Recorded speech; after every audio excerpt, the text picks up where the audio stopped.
Καλώς ήλθατε στην εκδήλωση εγγενείων του σταθμού ανακύκλωσης για κουτιά αλουμινίου Αντίπαρος Can Recycle. Στόχος μας είναι να εκπαιδεύσουμε τους κατοίκους και τους επισκέπτες του νησιού μας στη χωριστή συλλογή συσκευασιών και να τους ενθαρρύνουμε να υιοθετήσουν ένα πιο βιώσιμο τρόπο ζωής. Οι καλές πρακτικές πάντα πρέπει να τις υποστηρίζουμε και το αλουμίνιο είναι στη ζωή μας, πρέπει να το ανακυκλώνουμε. Το 75% όλο το αλουμίνιο που έχει παραχθεί στον κόσμο είναι ακόμα σε χρήση. Αυτά τα κουτάκια θα τα ξανακάνουμε πάλι μέταλλο και σε 60 μέρες θα ξαναγίνει κουτάκι. Θα καταφέρουμε η Αντίπαρος να φτάσει σε υψηλά ποσοστά ανακύκλωσης των κουτιών και γιατί όχι να είσαστε οι πρώτοι στην Ελλάδα και να φτάσουμε το 100%.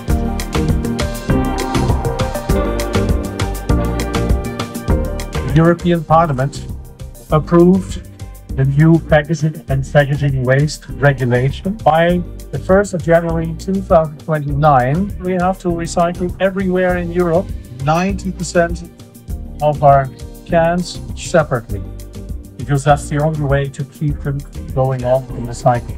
Αυτό όμως που κάναμε εδώ έχει το ιδιαίτερο χαρακτηριστικό ότι δεν είναι απλώς ένα σημείο ανακύκλωσης, είναι και μια καλλιτεχνική εγκατάσταση, είναι κάτι που φέρνει την ανακύκλωση ένα βήμα πιο κοντά στους πολίτες, πιο κοντά στον κόσμο, το κάνει πιο οικείο.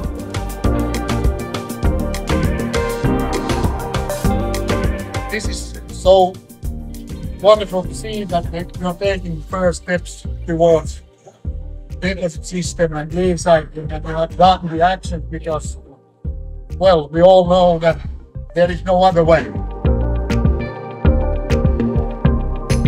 Η ανακύκλωση δεν είναι κάτι που πρέπει να ξεχωρίζει, να έχει μία διαφορετική αισθητική. Είναι κάτι που εναρμονίζεται στην εκάστοτε τοποθεσία και γεωγραφία και παίρνει στην καθημερινότητά μας.